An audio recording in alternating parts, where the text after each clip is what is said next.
Hi, Gene here with today's thought. One of these days I have to do a vlog on the problem that our friends on the left have with the Constitution of the United States.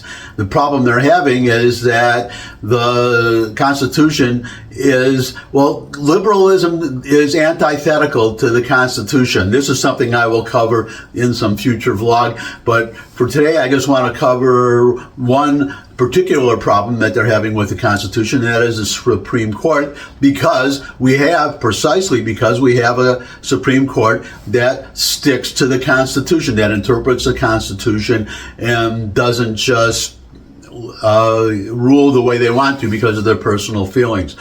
So the problem with the Supreme Court is they're making decisions that our friends on the left don't like. That's basically what it boils down to. And so one of their solutions is to pack the Supreme Court, which means to suddenly just to add more justices to the Supreme Court, to add a bunch of, we have 9 on the court right now, and the plan being floated that I'll get to in a moment is to add 6 justices.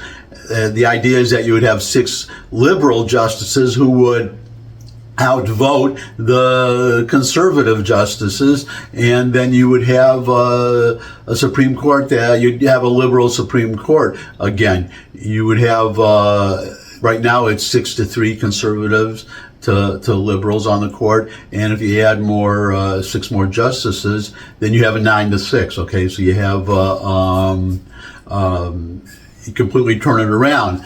But the problem is, this is something I've said in the past, that the problem that the Democrats have, one of their big problems, is that when they're in power, they always act as if they will be out of power. When they're out of power, they always act as if they would be in power. And that's why, as I usually do, I'm going to digress a moment, because there's also something called talking about your problems with the Constitution, that our liberal friends constitute a problem with the Constitution. They want to get rid of the Electoral College, and one of their schemes for doing this is something they call the National Vote Compact, which is that the state, however the state's voters vote, they will give the electoral votes for that state will go to whichever candidate wins the popular vote. So the idea is that if a state votes for the Republican, but the Democrat gets the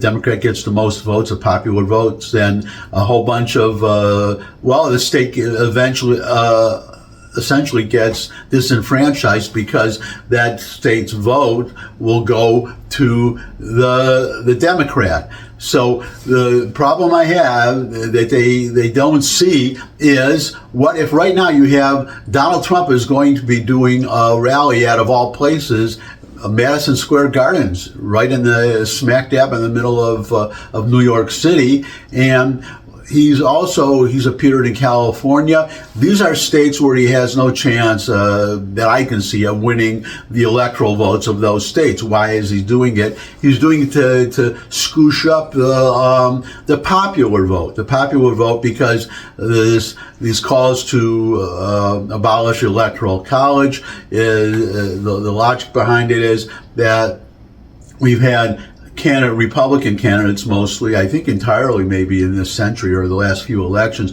who have lost the popular vote and won the Electoral College and therefore the presidency. So this is their solution to it. But you have Trump campaigning in New York and California. What if he wins the popular vote? He's not going to win the electoral votes. I'm just talking about New York right now. So I think that's one of the states that their legislature has joined this national popular vote compact. What happened? The way it goes, it goes into effect. None of the states that are actually using this method yet. It would wait until enough states agree to it, legislate it, to equal or exceed the 270 electoral votes needed to win the Electoral College. And I think they're at least 2/3 of the way there. And I don't want to get too much off on another track, but suppose Trump wins the popular vote. Suppose that the National Vote Compact is in effect, today, and were in effect today, and Trump won the popular vote, then in New York, certainly the electoral votes will go to the Democrat, will go to Kamala Harris, but the electoral votes would go to Donald Trump if he wins the popular vote. So New York, it would have the opposite effect, of at least what liberals want. They don't think of things like that. So now this brings us right back to the Supreme Court. The two are related because they seem to be working on the assumption that the Democrats would add 6 liberal justices to the Supreme Court and create a liberal majority on the Supreme Court. So number one, the obvious thing doesn't occur to them that, as I said, they act as if when they're in power, they act as if they will never be out of power. When they're out of power, they act as if they will never be in power. So if they do that, what stops if the Republicans control the Senate and the House and the White House? What stops the Republicans for adding, 20 more justices, conservative justices, to make it even, to return to a conservative balance? But so that's one obvious problem. But the other, that they never foresee that whatever a Democrat Congress and administration does, future Republican Congress can reverse it. So and maybe even make it worse for the Democrats. So, but assume that they're working on the assumption of adding 6 liberal justices to the Supreme Court. Now, the plan that is being put forward, it was put forward by Senator Ron Wyden in Oregon, and the way it would work is starting if it were to pass today, starting in the next administration, each president would get to appoint 1 additional justice, not counting replacing ones that are already on the Supreme Court, that we would replace 1 justice per term. So after 6 presidential terms, you would have 6 more justices. But what they don't understand right now, the race is too close to call. So just do the math. That's basically what it is. Our liberal friends just have to do the arithmetic if things don't go the way they want to. So let's assume, just for the sake of argument, right now it's a 6-3 conservative majority on the Supreme Court. So assume Trump wins, okay? Just for the sake of argument, I'm not predicting, but if he wins, so then if this were passed today, then when he takes office, he would be able to appoint 1 of these justices. So you had a 6-3 majority. Now you have a 7-3 majority. Not only that, but you have an even number of justices. So you have the possibility, as happened when Scalia died, and you had an even number of justices, a lot of tied decisions that don't go either way. And that's going to happen when you add these justices and you have 10, then 12, then 14. You see? So that's a problem right there. That's going to throw a monkey wrench into things.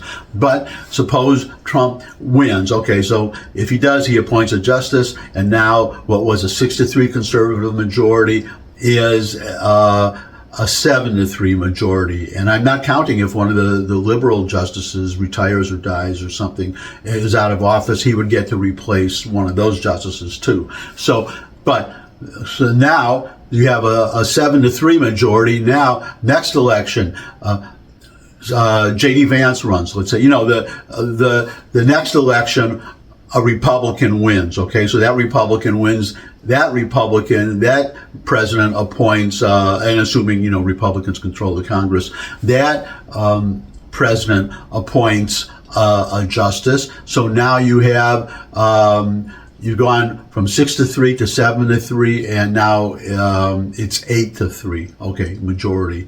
And suppose he gets reelected, he serves, because usually most presidents who are elected to a first term get a second term. So then J.D. Vance, or whoever the Republican president is, gets to add another one. Do you see? So you had a 6-3, then you have 7-3, 8-3, 9-3. Okay, 9-3. And now suppose that the Democrats come into power and that they win the next 3 elections in a row. So you had 11 to 3, and now you're going to have, I'm getting all screwed up on my own math here as I'm recording this. What you're going to have is, if you have, it was, yeah, I'm sorry, you have 11 to 3, and then the Democrats win the next 3 in a row, 11 and 3. So then it becomes 11 and 6. You see, you still have, if I'm doing my math right. The point is that the Republicans, if they win 3 elections when this thing goes into effect, if it were going to go into effect, it would not matter. The Democrats could win the next 3 in a row, and you're still going to have a conservative majority on the court. They don't think of that. That's what is so. They just assume that they're going to win every election, and the odds are that they're not. And if I have my way, they won't win any more elections. Imagine that. Imagine that the Republicans win every election, as far as improbable as that may be. So you would have, if you have 15 justices on the court, so you would have a 12 to 3 majority on the Supreme Court. I mean, they don't think of that. And you're lucky to have me, because I thought of that. And hopefully somebody will get to Ron Wyden and say, you're being an idiot doing this. Don't you see what the potential could even be worse for you? Anyways, that's my thought for today. If you could subscribe, that would really be great. Comments always welcome in the comments section below the video. But most of all, come back and share this video with anyone you think would benefit from it. But most of all, come back and see me again. I'd love to see all of you again. And until I do see all of you again, bye.